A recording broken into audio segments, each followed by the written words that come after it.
Imagine two people. Both earn almost the same income. Both wake up in the morning, go to work, and return home tired. From the outside, their lives look exactly the same.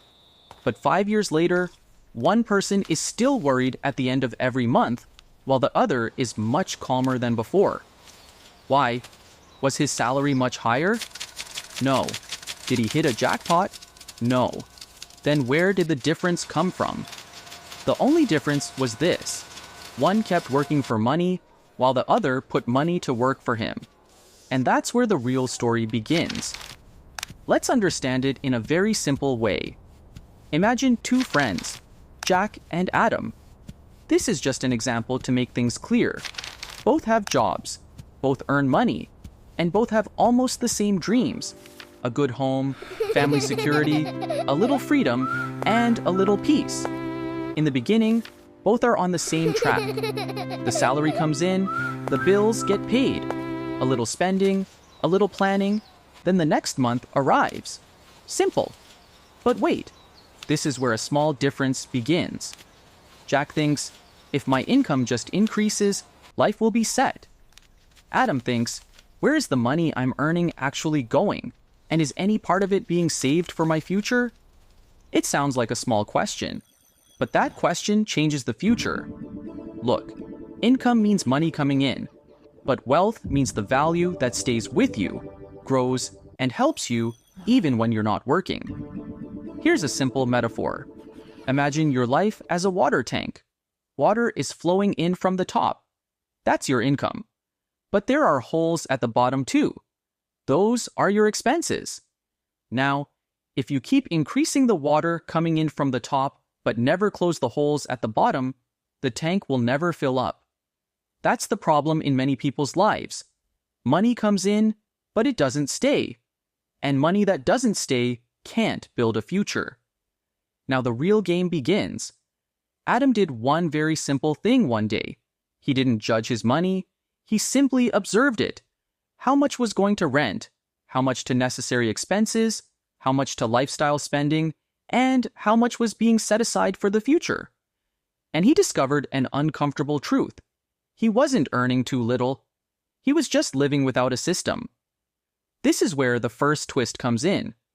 Most problems are not caused by low income. The problem is money without direction.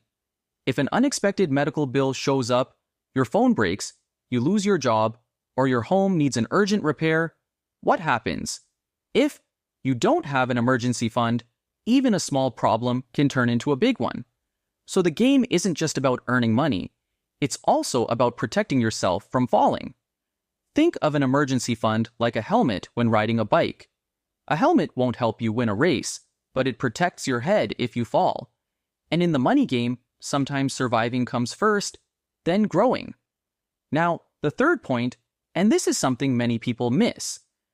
Let's say you've managed to save some money. Great, but if that money is just sitting there, an invisible thief keeps working. Its name is inflation. Think of inflation like this. Something that costs $100 today may cost more a few years from now. That means your money may look the same, but its buying power can become weaker. Imagine a box of chocolates. The number of chocolates doesn't change, but each chocolate slowly becomes smaller. That's why simply keeping money isn't enough. You also need to help it grow wisely. Now comes the most powerful idea. Wealth isn't built by sprinting. Wealth grows like a tree. If you plant a seed today, you won't get mangoes tomorrow. But if you water it regularly, give it sunlight, and every other day you don't dig it up to check on it, one day that small seed becomes a tree. That's what compounding is. Money doesn't just grow on your original investment, it also grows on the growth that has already happened. First, your money works. Then the results of that work start working too. That's why even a slow start can be powerful. But wait, there's another mistake people make here. As soon as they hear this, they think, okay, I'll just invest all my money somewhere. No, this is where wisdom matters. Not every seed grows in every type of soil. Not every investment is right for every person. What is your goal? When will you need the money? How much risk can you handle? All of that matters. And here's another golden rule. Don't put all your eggs in one basket. In other words, diversification. If all your money is in one place and that place takes a hit, your entire balance can be affected. That's why smart people don't just look at returns. They also understand risk. And now let's talk about the trap where most people get stuck. If your salary increases but your savings don't, the game is still the same. Jack got a raise. He thought, now it's time to upgrade my life. A new phone, a little more spending, eating out more often, and that I deserve it mindset. And honestly, there's nothing wrong with that. The problem isn't the upgrade. The problem is spending every bit of your raise on lifestyle upgrades. You can call this lifestyle creep.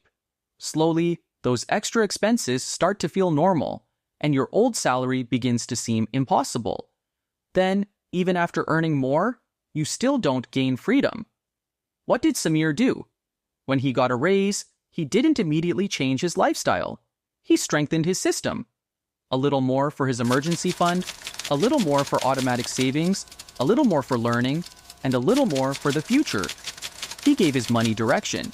He didn't let money control him. Now look at the situation 5 years later. Jack is still busy, he's hardworking too, but deep down, he's tired. Why? Because his entire system depends on one thing, the next paycheck. If the salary is delayed, stress. If an unexpected expense appears, double the stress. Now look at Samir. He didn't become some movie-style rich hero. He doesn't own a private jet. But he has something even more powerful: margin, breathing room, and control. That's the first true form of wealth. Wealth doesn't always mean becoming a millionaire. Many times, wealth simply means not being afraid of the end of the month, not panicking when an unexpected bill arrives, not making every decision under immediate pressure, and most importantly, not leaving your future to chance. Wealth shines less, but supports more. And that's the climax of the story. The game is not won through one big move, a secret trick, or overnight success.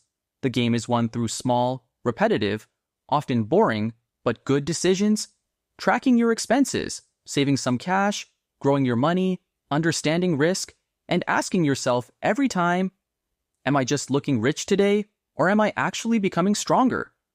That question changes your direction. So, what's the bottom line? Income keeps you moving. Wealth keeps you secure.